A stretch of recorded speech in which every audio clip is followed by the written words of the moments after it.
Imagine holding a bone that's 6 million years old, older than any human ancestor your textbooks taught you.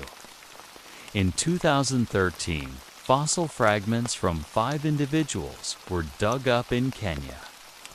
Tugen Hills, a discovery nicknamed Millennium Man.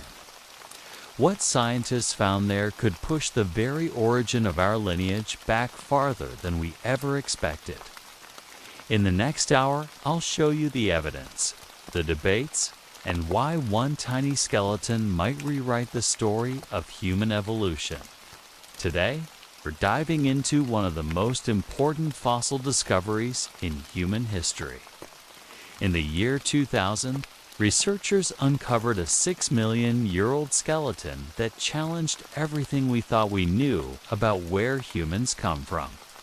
This ancient hominid wasn't just old. It might be one of the very first members of the human family tree.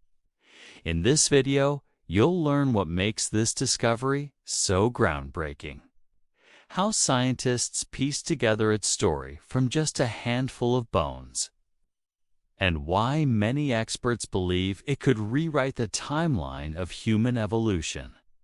Stay with me, because the deeper we go, the more surprising it gets. Chapter 1. The day that changed everything. It started as an ordinary morning in the Tugen Hills of Kenya, the kind of place where time feels frozen, where red earth meets endless sky, and where every rock could be hiding a secret older than civilization itself. The research team wasn't expecting history to shift that day. They were simply documenting rock layers, brushing dust, and checking an area that had never produced anything extraordinary before. But then, something unusual caught the eye of one of the researchers. At first, it looked like just another piece of stone, curved, weathered, and half buried in the ground. But as the sunlight hit it from the side, the surface revealed a smoothness that rocks don't usually have. A tiny moment of doubt suddenly turned into curiosity. Brushes came out. Cameras were switched on. The team crouched quietly, brushing and blowing at the dust, revealing more of the object. Within minutes, they realized this wasn't a stone. It was a bone, a modern animal bone. Not a recent fossil. This looked ancient, incredibly ancient, and it didn't match anything they had seen in this region before. That single bone fragment set off a chain reaction. The team expanded their search radius. They combed through the soil inch by inch. And with every passing minute, more fragments began to appear from the ground. A piece of a jaw, a bit of a limb, the part of a skull, each one weathered by millions of years. When it was over, they had a total of 13 fossil fragments, each belonging to 5 different individuals. The team stood in silence, absorbing the weight of what they had found. These weren't just old fossils. These might be the remnants of a creature whose existence was never fully understood, a creature that lived 6 million years ago, long before the famous Lucy, long before the earliest known human ancestors. Imagine being there at that moment. Imagine holding a bone so ancient that it predates everything: agriculture, cities, languages, even the first stone tools. A bone that came from a time when the world looked completely different, and our species didn't even exist yet. A bone that could rewrite the entire story of how humans began. Scientists call discoveries like this once in a generation. The kind that completely shifts the direction of anthropology and forces experts to rethink the timeline of human evolution. And that is exactly what happened in the Tugen Hills, as the fragments were gently packed, labeled, and prepared for study. The excitement grew, but so did the questions. Who were these individuals? What did they look like? How did they live in a world 6 million years old? And most importantly, were they actually part of our human family tree? The team didn't have the answers yet, not on that day. But they knew one thing for sure. Whatever they had found was going to change everything. But the real shock wasn't the number of fossils. 'Twas the detail hidden inside those fragments, a detail that would ignite one of the biggest debates in human evolution. Chapter 2.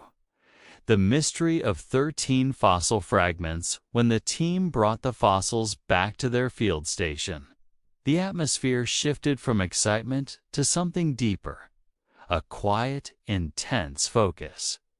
Fossils this old aren't just objects, they're time capsules.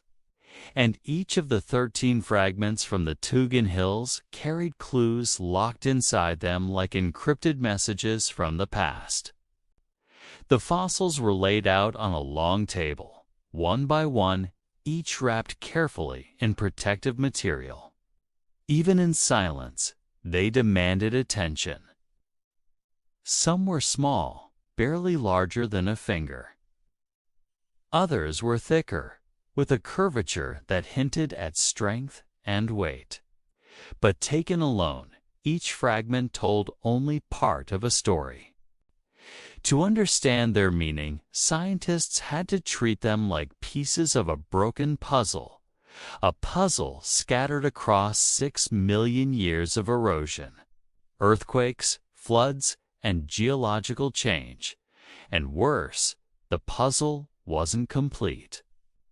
Important pieces were missing forever. But even incomplete puzzles can reveal truths. 13 bones, 5 lives. The first question was simple. Did these fossils come from one individual or several? Early examinations showed different sizes, different levels of wear, and different positions in the sediment layer, signs that the bones belonged to 5 separate individuals. 5 ancient beings who had lived, struggled, and died long before humans ever appeared on Earth. And this raised an even bigger question. Were these 5 individuals from the same species? Or did the researchers stumble upon a mix of different ancient creatures living in the same region? Specialists studied the thickness, shape, and microstructure of each fragment. Some parts belonged to younger individuals. Others were from fully grown adults. But they all shared one surprising trait. They belonged to a species scientists had never seen before. A species older than almost any other hominid ever discovered. The jaw fragment, a whisper from the past among the 13 pieces. One stood out immediately, a small, curved section of a jawbone, tiny but powerful. Inside it were the sockets where ancient teeth once sat. Even though the teeth were long gone, the placement of the roots revealed the shape and size of the original teeth. This was huge. Teeth are one of the most useful fossils for identifying species. Tooth roots can tell you how an animal chewed, what it ate, and even what its daily environment might have been like. This jaw fragment suggested something unexpected. This creature didn't chew like an ape, not completely. There was something transitional about it, something slightly more human-like. But one jawbone wasn't enough. The team needed more. And that's when the real breakthrough appeared. The limb bones, clues to a hidden ability. Among the scattered fossils were pieces of limb bones, slender in some places, thick in others, but showing a pattern that stopped the researchers in their tracks. The shape of these bones wasn't random. They hinted at a specific way of moving, a way of balancing weight, a way of supporting the body, a way of standing. These limb bones didn't belong to a typical ape. They didn't match gorillas or chimpanzees. They didn't match any known primate of that era.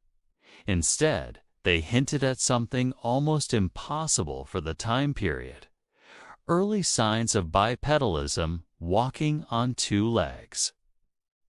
If true, this would push the origin of human upright walking back nearly 2 million years earlier than previously believed.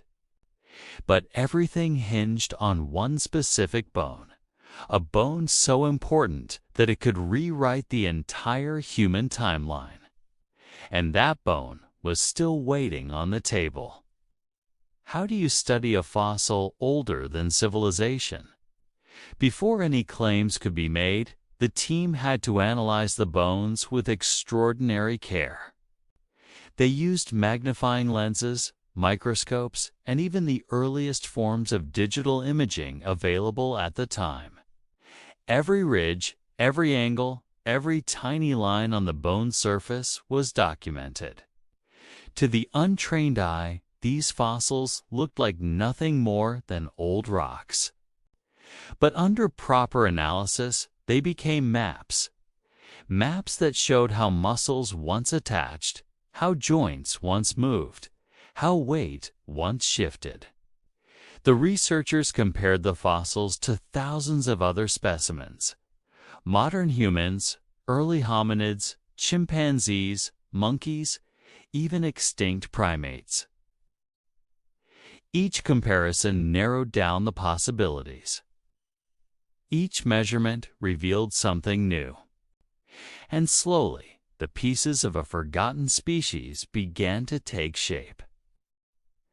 The growing realization by the end of the initial study: one thing became clear. The 13 fragments didn't just represent ancient bones. They represented the earliest hints of a hominid, unlike any ever seen before. A creature that lived 6 million years ago. A creature that might have walked differently. A creature that might be closer to humans than scientists ever expected. The team was stunned. Discoveries like this happen once in a generation, sometimes once in a century. These bones could push the story of human origins far deeper into time than the famous 3-million-year-old. Lucy, they could force textbooks to be rewritten. They could challenge the entire scientific community. But all of this was still speculation, because the most important fossil, the one that would spark controversy, arguments, and global attention, had not yet been examined. And once scientists studied it, the debate would ignite like wildfire. The jawbone was important, but one fragment overshadowed them all. A single femur, the upper leg bone, would soon shake the foundations of human evolution. Chapter 3: The femur that sparked a scientific uproar back in the field lab, under the shade of a canvas tent and the heat of the African sun. The researchers carefully unwrapped the fossil that would soon shake the world of anthropology. It rested inside a protective box, cushioned by layers of soft material to keep it safe. At first glance, it looked simple, just a long, slender bone fragment. But anyone who understands human evolution knows that some bones are more than bones. Some bones are proof. This one was a femur, the upper leg bone that connects the hip to the knee. And a femur is no ordinary fossil. It carries the blueprint of how an animal moved, how it balanced, walked, and survived. A femur can reveal secrets that no skull fragment ever could. It can differentiate an ape from a human, a climber from a walker, a quadruped from a creature beginning to stand upright. And this femur didn't look like it belonged to a typical ape. The team gathered around the table like detectives around critical evidence. Tools were laid out: magnifying lenses, calipers, rulers, brushes, lights. Every researcher in the room knew what was at stake. If this bone showed the right features, it could mean something almost unbelievable. That upright walking, one of the defining traits of humans, may have begun 6 million years ago. That's nearly 2 million years earlier than the widely accepted timeline. First impressions: something doesn't add up. The moment the bone was unwrapped, the room changed. Scientists paused. They looked at one another.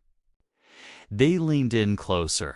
The femur had a curved shape and a thickened cortex, features that weren't typical of chimpanzees or gorillas.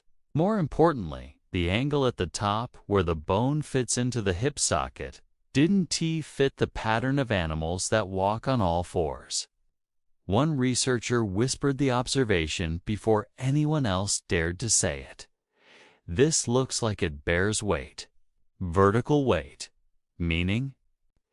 This creature may have stood in a way closer to humans than to any ape. But impressions aren't enough in science.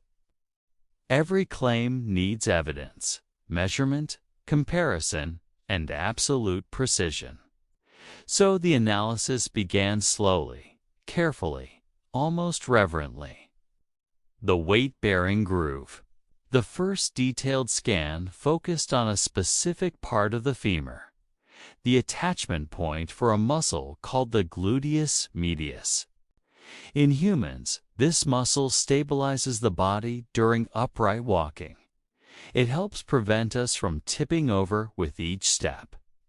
In apes, which move mostly on all fours, this muscle attachment is positioned differently, shaped differently, and in this ancient femur, the attachment point looked strikingly similar to the human pattern. This wasn't just surprising, it was revolutionary.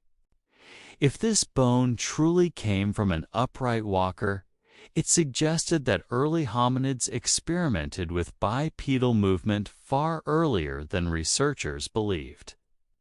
It suggested that the ability to walk upright was the final stage of evolution. It may have been the starting point, but scientists needed more proof. So they moved on to the next test: the femoral neck angle. The neck of the femur is the narrow section that connects the shaft of the bone to the hip.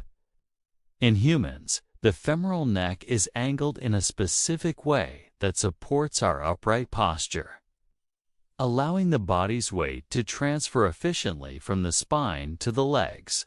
Apes have a different angle, optimized for climbing, swinging, and quadrupedal movement. The ancient femur from the Tugen Hills had an angle that didn't fit the ape pattern. It leaned toward the human pattern. Not fully human, not fully ape. Something in between. It's a snapshot of evolution in progress. A moment frozen in bone. Did this creature walk on two legs? The evidence piled up. The weight-bearing structure, the muscle attachment patterns, the femoral neck angle, the thickness and curvature of the shaft, the compression force direction from the hip joint, everything pointed toward the possibility, not certainty, but possibility that this 6-million-year-old being walked at least partially upright. Perhaps not like modern humans, perhaps not gracefully, perhaps only sometimes, maybe just on the ground, while still climbing trees for safety. But the idea that upright walking existed this early was enough to spark immediate global debate, because, if true, this would make it one of the oldest known hominids to show signs of bipedalism, pushing the human lineage further back than any previous fossil had suggested. The scientific earthquake begins news spread fast.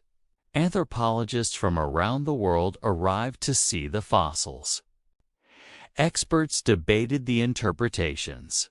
Some supported the idea of early bipedalism. Others argued that the features could be misread or belong to another animal entirely. But one thing was certain. This femur had broken open a door that had been closed for decades. Until this discovery, the story went like this. Humans evolved upright, walking around 4 to 5 million years ago, with species like Australopithecus leading the way. But now, a 6-million-year-old bone was challenging that timeline. It didn't destroy the old story, but it stretched it, reshaped it, and made scientists rethink everything. And that's the power of a single bone. It can rewrite pages of history without a single word. The bigger picture emerges. Using 3D models, comparison charts, and extensive measurements, researchers built a biomechanical profile of the creature, and it became clear that this wasn't a modern ape. It wasn't a human. It wasn't an ancestor of chimpanzees. It was something entirely different. A branch on the evolutionary tree that stood much closer to the line that would eventually lead to us. This didn't prove direct ancestry science. Docent jumped to conclusions, but it suggested that the early story of humans was far more complex and far more my leaf, and far logly than previously wouldn't stop here. And this complexity wouldn't stop here, because the next fossil, the next piece of evidence, would take the mystery even deeper. The femur hinted at upright walking. But another part of the skeleton would reveal how this ancient creature lived between two worlds, the ground and the trees. And that revelation would change everything. Chapter 4. Life Between Two Worlds. The ground and the trees after the global debate around the femur erupted. The research team turned their attention to something just as important, and possibly even more revealing. It was a collection of fragments so small and so fragile that each one had to be held with extreme care. These pieces came from the arms, hands, and upper limbs of the ancient individuals discovered in the red earth of the Tugen Hills. If the femur told us how this creature may have walked, then these upper limb bones would tell us where it lived, how it survived, and what kind of world existed 6 million years ago in the region we now call Kenya. And what the scientists discovered was stunning, because instead of pointing in one clear direction, the bones revealed something far more complex. A creature perfectly adapted for both the forest canopy and the open ground. A being living in a world where survival demanded versatility, mobility, and constant adaptation. This chapter uncovers how this ancient hominid lived in two worlds at once, and why that dual lifestyle may have been the key that shaped the earliest steps of human evolution. The first clue. Curved finger bones. One of the most important pieces on the table was a small curved bone fragment belonging to a hand. It wasn't complete, but it was enough to reveal a very clear message. The curvature of the bone closely resembled that of modern tree-climbing primates, animals built to grip branches, hang, swing, and maneuver through dense forests. In creatures that live mostly on the ground, these bones are straighter. But here, the curvature was sharp, pronounced, and undeniably adapted for grasping. This meant one thing. This ancient species spent a significant part of its life in the trees, not just occasionally, not just to escape predators, but as a daily part of its world. This wasn't surprising in itself. Early hominids were expected to be at least partly arboreal. But what made this fragment so special was its age. A 6 million-year-old creature with climbing adaptations suggested that the earliest human ancestors were desert walkers or open grassland explorers. They were forest dwellers navigating branches long before they walked long distances on two legs. But the surprises didn't stop here. Humerus, strong like an ape, yet different another fragment. Part of the humerus or upper arm bone provided even more insight. At first glance, it seemed similar to what researchers might find in fossils of apes that live partly in trees. The bone was robust, indicating strength and powerful upper body muscles. Creatures that rely heavily on their arms for climbing, pulling, and hanging tend to have humerus bones shaped in a specific way to support these activities. And this fossil clearly belonged to a climber. But there was something unusual. The internal structure of the bone didn't match exactly with modern apes. It wasn't identical to chimpanzees or gorillas. It contained subtle differences that pointed to a unique style of movement, something not fully arboreal, not fully terrestrial, but a hybrid in between. This raised an interesting question. Was this ancient species beginning to shift away from a tree-dominant lifestyle toward something new? Could this hybrid movement, climbing in the trees but also walking on the ground, represent a transitional stage in human evolution? The researchers wanted answers. So they kept digging deeper. Shoulder mechanics, built for climbing, but not like modern apes, a small fragment from the shoulder region added yet another piece to the puzzle. In apes that swing from tree to tree, the shoulder joint is extremely flexible, allowing dramatic ranges of motion for brachiation, arm swinging. But in this ancient species, the shoulder didn't show the extreme looseness of a pure brachiator. Instead, it appeared to be a hybrid joint, strong, stable, and capable of powerful climbing, but not adapted for continuous swinging like modern gibbons or chimpanzees. This told the researchers that the creature didn't swing like apes do today. Instead, it climbed using strength, stability, controlled movement, more like how early hominids, such as Australopithecus, would climb millions of years later. It was as if evolution was already experimenting with the early blueprint of the human shoulder, long before humans existed. Living in the forest of a lost world to understand why this creature was adapted to both the trees and the ground. Researchers reconstructed what the region looked like 6 million years ago, and the world was very different. The area around the future Lake Baringo wasn't dry grassland like much of the region today. Instead, it was a patchwork of thick forests, woodland corridors, and humid environments filled with fruit-bearing trees. This ancient landscape was home to predators, early primates, ancient antelope species, birds, insects, and creatures that would later vanish from the evolutionary stage. Living here required versatility. Staying solely on the ground was dangerous. Staying solely in the trees was limiting. And so this ancient species evolved a flexible lifestyle, climbing for safety, food, and nesting, walking on the ground to move between forest patches, balancing between two worlds for survival. This duality became one of the most fascinating aspects of its biology.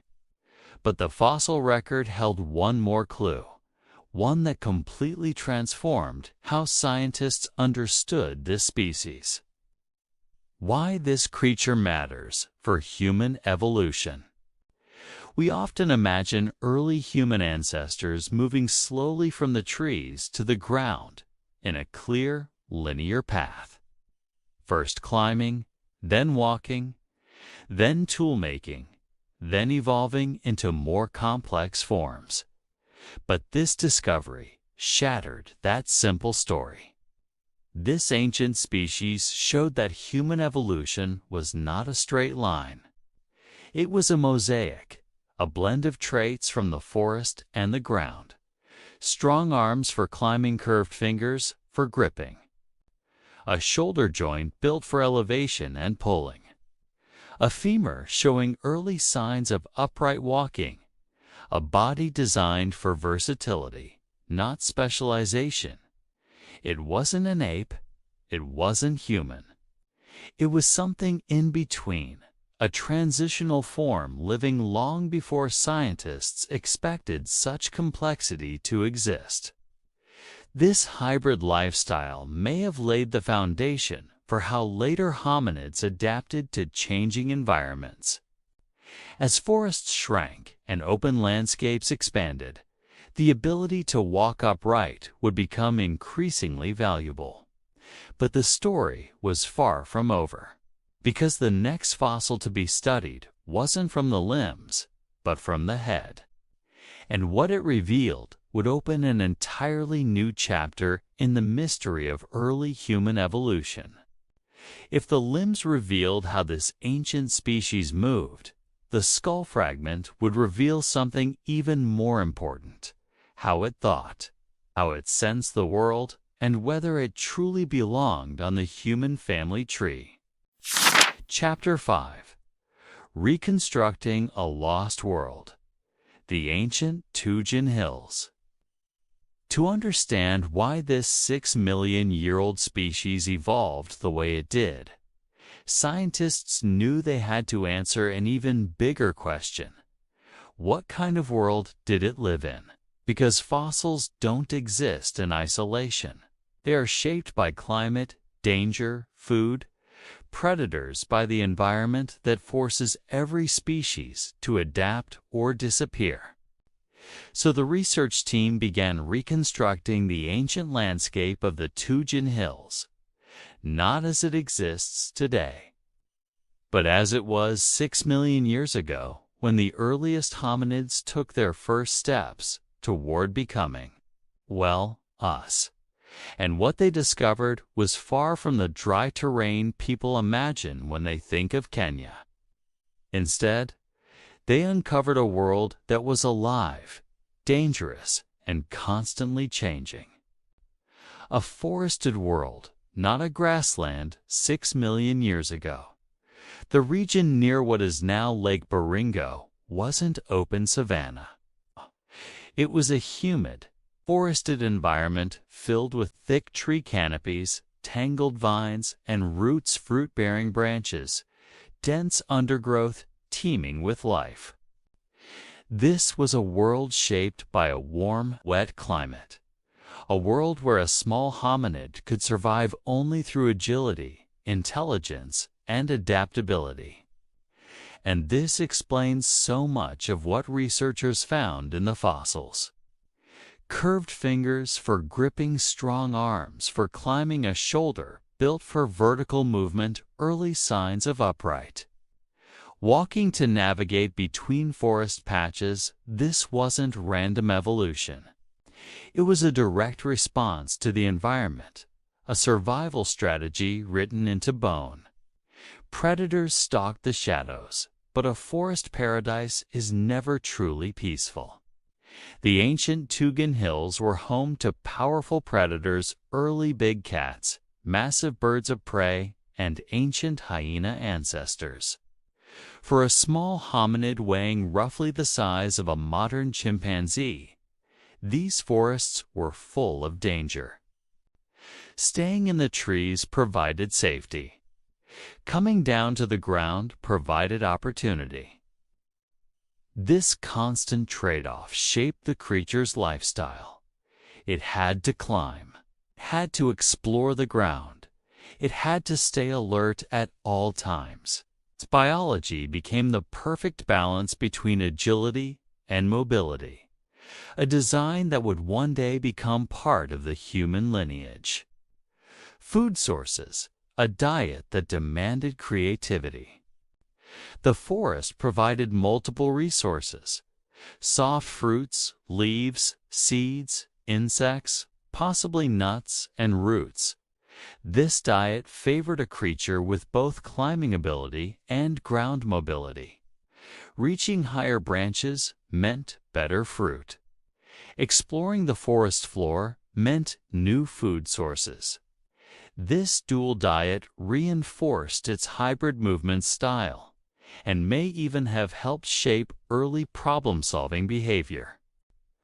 A landscape in transition, one of the most interesting findings was evidence that the region's climate began shifting around this time. Forests opened into mixed woodlands. Rainfall patterns changed. Ecosystems slowly transformed.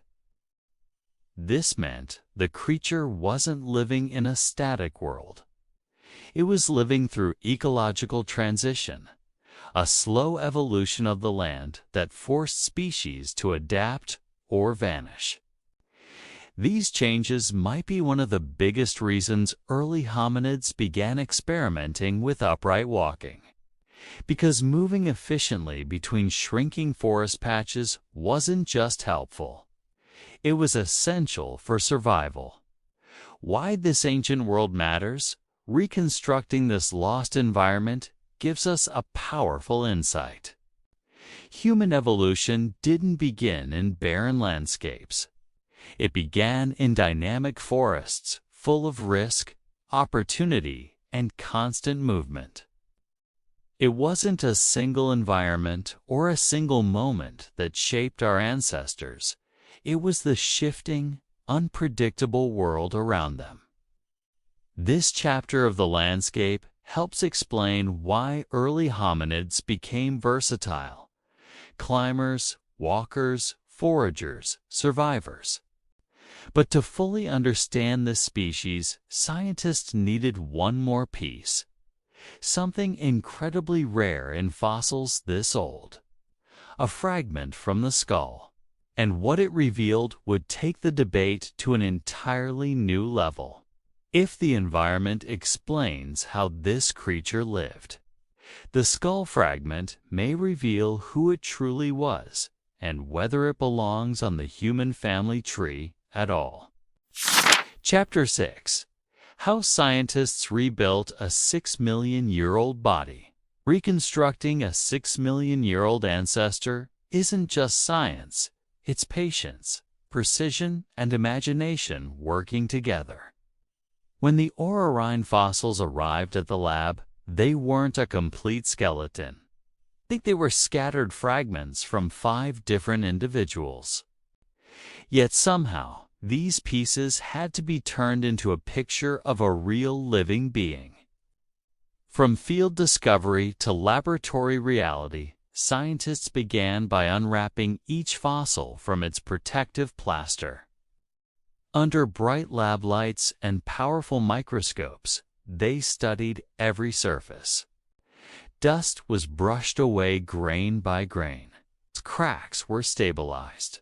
And each fragment was labeled so it would never be confused, lost, or misinterpreted. This stage alone can take weeks, but it matters. because small details, tiny scratches, mineral stains, compression marks tell a silent story. Was the bone shifted by water? Was it crushed by sediment? Did it fossilize rapidly or slowly? Before knowing how Orrorin lived, scientists had to understand what happened after Orrorin died. Taking measurements like detectives once cleaned, researchers began measuring. And not casually. We're talking hundreds of measurements, lengths of bone curves, thickness of the cortical wall, angles of joint surfaces, muscle attachment scars, cross-sectional geometry. These numbers are compared with databases of chimps, gorillas, early human ancestors, and modern humans. Patterns start to emerge. A slightly angled femur might suggest upright posture. A certain thickness might reveal weight-bearing. Bones are shaped by the way an animal moves. So these measurements reveal behavior without needing a time machine. CT scans, seeing inside without touching. Next came the technological magic, using high-resolution CT scanners. Scientists captured digital slices of the fossils, thousands of microscopic layers that revealed internal structure. Hidden cracks, bone density, muscle attachment, tunnels, growth patterns. These details can't be seen with the naked eye, yet they are crucial for understanding how the bones functioned. With CT data, researchers created 3D digital models. This allowed them to rotate the bones, mirror missing pieces, rebuild joint surfaces. Simulate stress and pressure. Digital reconstruction lets scientists rebuild a skeleton without risking damage to the original fossils. Rebuilding the body digitally, piece by piece, the digital puzzle began coming together. Scientists virtually aligned the femur fragments, reconstructed the hip structure, and examined how the leg might have moved. They compared shoulder and arm fragments with modern primates to determine whether Orrorin swung through trees, climbed vertically, or used its arms for stability. They even tested how the knee joint handled body weight, whether the femur could support upright walking, what range of motion the arms had, how the spine might have curved. The picture that emerged was surprising. Orrorin wasn't fully human-like, but it wasn't fully chimp-like either. It was something in between, something transitional. Teeth, the most honest witnesses' teeth, rarely lie. They can reveal diet age at death growth rates, environmental conditions. Under microscopes, scientists studied enamel thickness and microscopic wear patterns. These suggested a mixed diet, fruits, leaves, seeds, meaning Orrorin likely lived in an environment where it needed versatility to survive. The shape of the tooth roots also hinted at evolutionary relationships with later hominins. Biomechanical simulations, testing how Orrorin moved. Using 3D models, scientists ran biomechanical tests. They simulated walking forces, climbing motion, and even how weight shifted during movement. These tests showed the femur was strong enough for short bursts of bipedal walking. The upper limbs were adapted for powerful climbing. The anatomy supported a hybrid lifestyle, partly ground, partly trees. This was crucial. It placed Orrorin at a point where evolution might have been experimenting with upright posture. Scientific debate refining the reconstruction, but science doesn't end with a reconstruction. It begins there. Other experts tested the findings, questioned them, and challenged interpretations. Was the femur deformed by pressure? Was the bone thickness truly evidence of bipedalism? Were there alternative explanations? This debate, sometimes intense, is what strengthens the final conclusions. And through years of scrutiny, analysis, and new data, one thing became clear. Orrorin's body structure wasn't random. It carried clues that could rewrite the earliest chapters of human evolution. But now came the biggest question of all. Does this reconstructed body actually place Orrorin on the human family tree? Or was it simply another ancient primate living its own separate evolutionary story? Chapter 7 reveals the debate that shook paleoanthropology. Chapter 7. Is Orrorin really our ancestor? The debate that shook science even after scientists reconstructed Orrorin's body. One massive question remained hovering in the air like a storm cloud.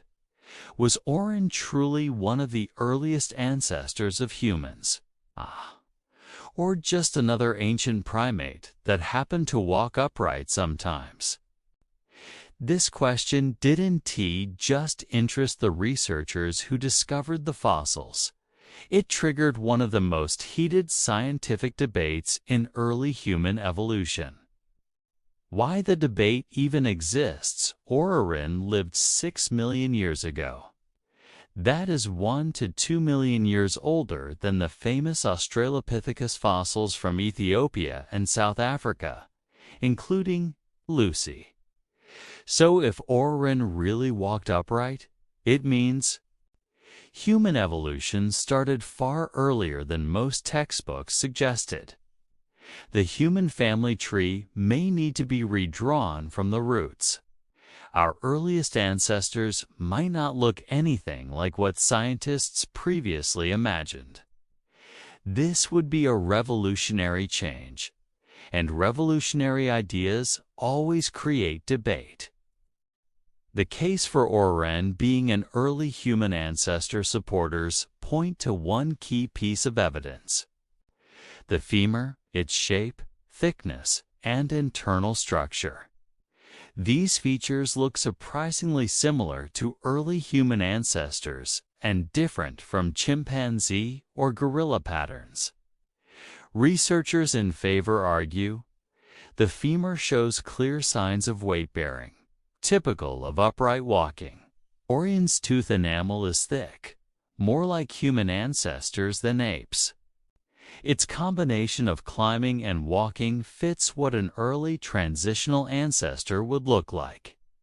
In simple words, they believe Orrorin wasn't just experimenting with walking.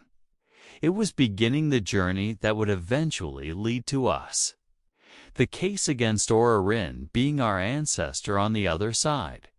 Scientists argued that the bones are simply too limited. Only fragments exist, and they come from several individuals, making reconstruction difficult. Critics highlight the femur could be interpreted in different ways. Tree climbing features may be stronger than walking features. Without more skull or pelvic bones, it's risky to make final conclusions. Some scientists go further and say Orrorin might represent a side branch, a species that walked upright but did not lead to humans. Evolution often tries many experiments. Some survive, some don't. Why this debate is actually a good thing? What makes science powerful? Certainty. It's testing ideas until only the strongest ones remain.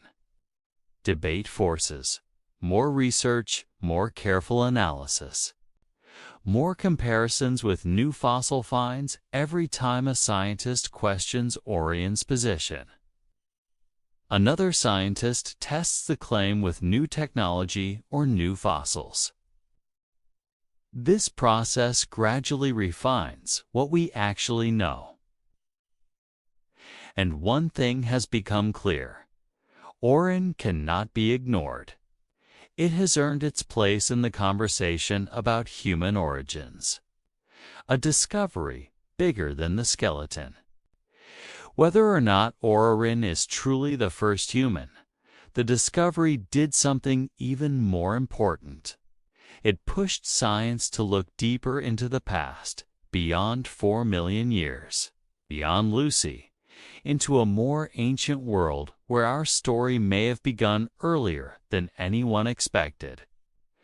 Orrorin didn't just challenge the timeline, it challenged our assumptions. And the debate it inspired still continues today. But there's one more layer to this story, the world Orrorin lived in. Because to understand the creature, you must understand its environment. Chapter 8 takes you into a 6 million-year-old landscape where survival meant adapting fast, or disappearing forever. Chapter 8, the world Orrorin lived in, a landscape on the edge of change to understand Orrorin Tugenensis.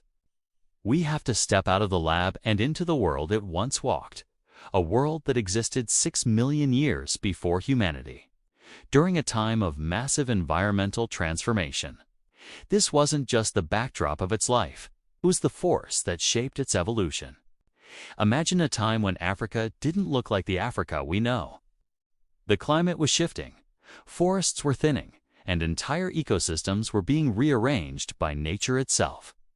This was the world Orrorin inherited, a world full of danger, opportunity, and rapid change. A climate pulling in two directions 6 million years ago. East Africa was caught between two major forces. Forests shrinking because the climate was slowly drying. Grasslands expanding as open habitats increased. But here's the interesting part. It wasn't a full savanna yet. The region where Orrorin lived, the Tugen Hills, was a mosaic environment. Patchwork of landscapes, dense forests, thin woodlands, small open grass patches, lakes and stream valleys. This mix created something rare, a transitional world. A place where animals needed to be flexible, switching between climbing in safety and walking long distances on the ground.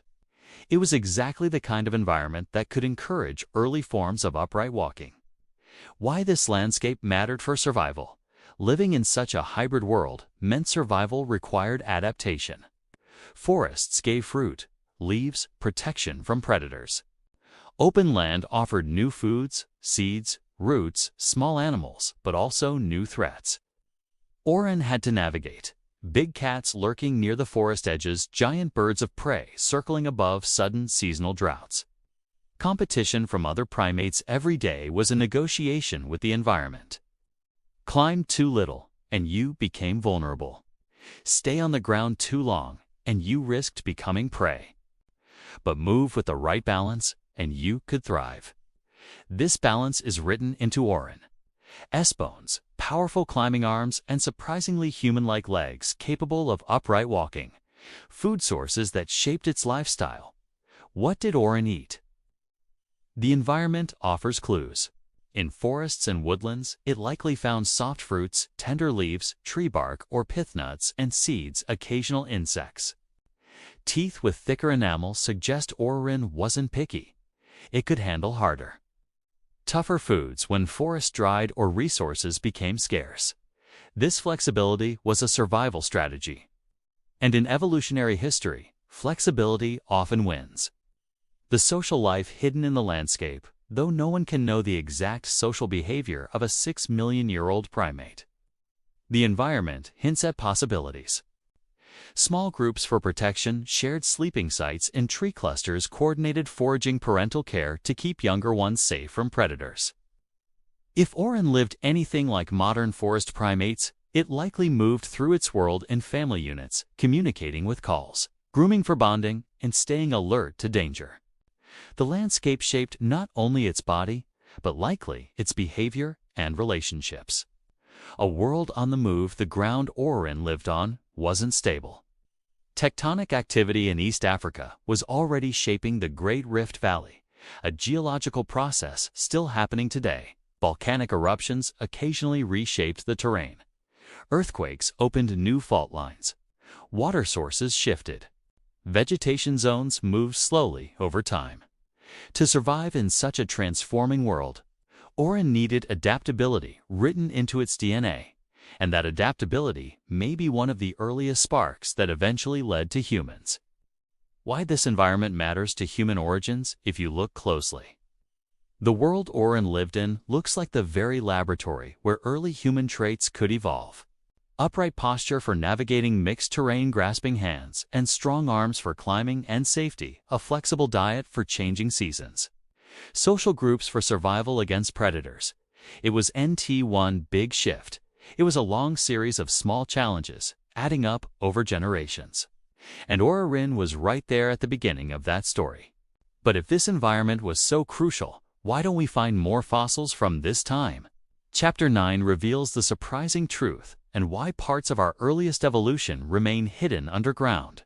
Chapter 9. Why the fossil record is almost silent. The hidden gaps in our earliest history.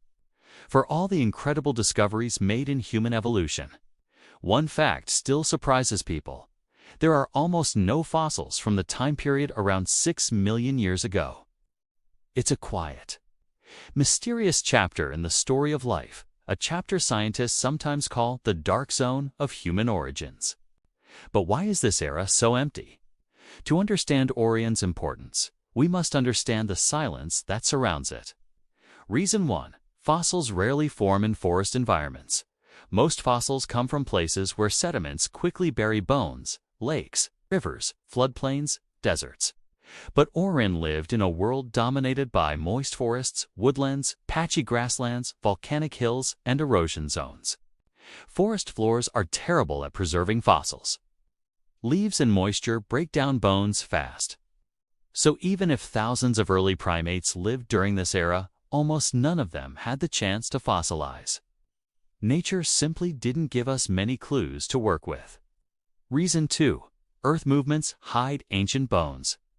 The region where Orrorin lived sits near the Great Rift Valley, a place where the Earth's crust has been stretching and shifting for millions of years. This kind of geological activity can bury fossils extremely deep, break layers apart, tilt or fold sediment beds. Scatter fossil deposits erase entire landscapes from the geological record. In other words, the ground that once held early human ancestors has been torn open and rearranged for millions of years.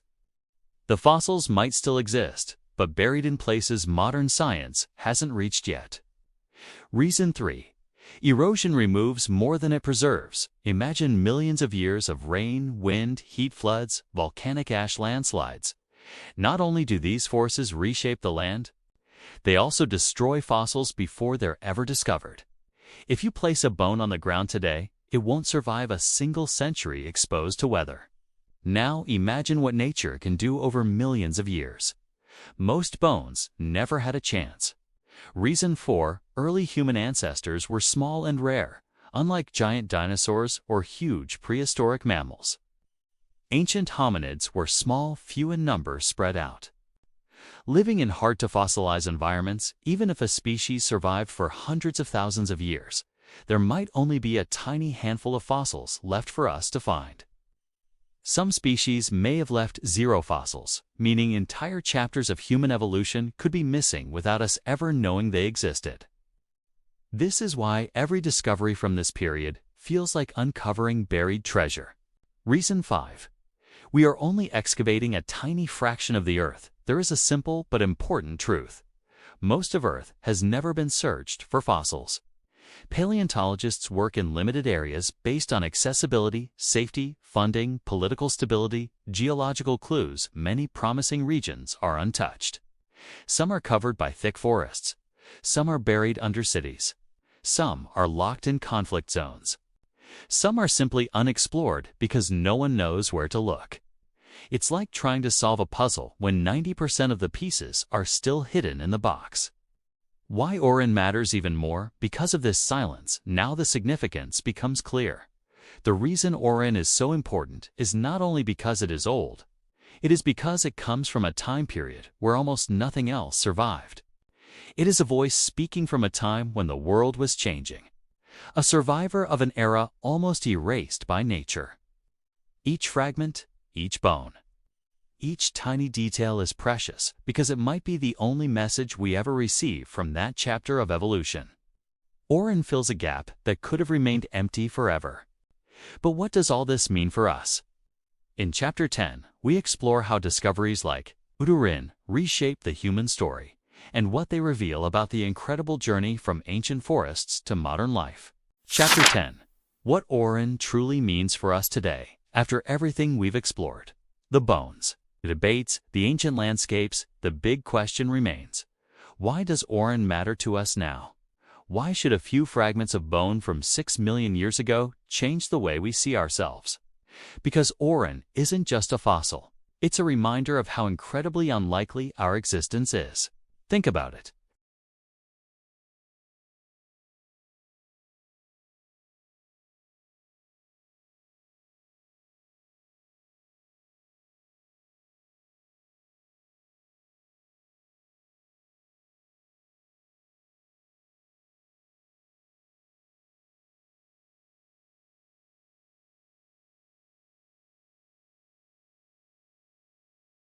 A shift, a spark, an adaptation that would eventually lead to us. Orrorin represents that spark. It shows us the moment when our ancestors may have first stood up, not to conquer the world, but simply to see it better, to survive, to find food, to escape danger. That simple act, walking on two legs, would shape the entire future of humankind.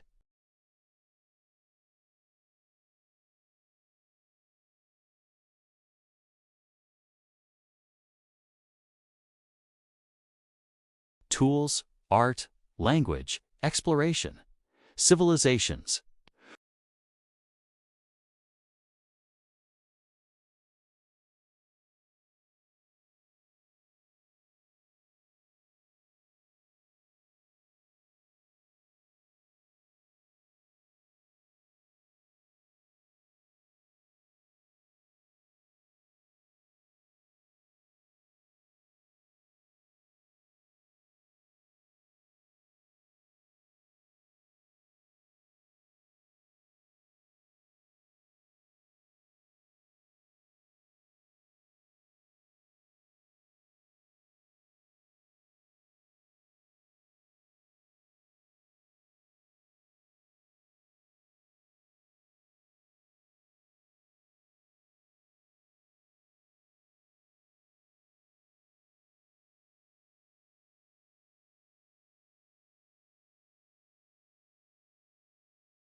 And now that you've traveled 6 million years into the past,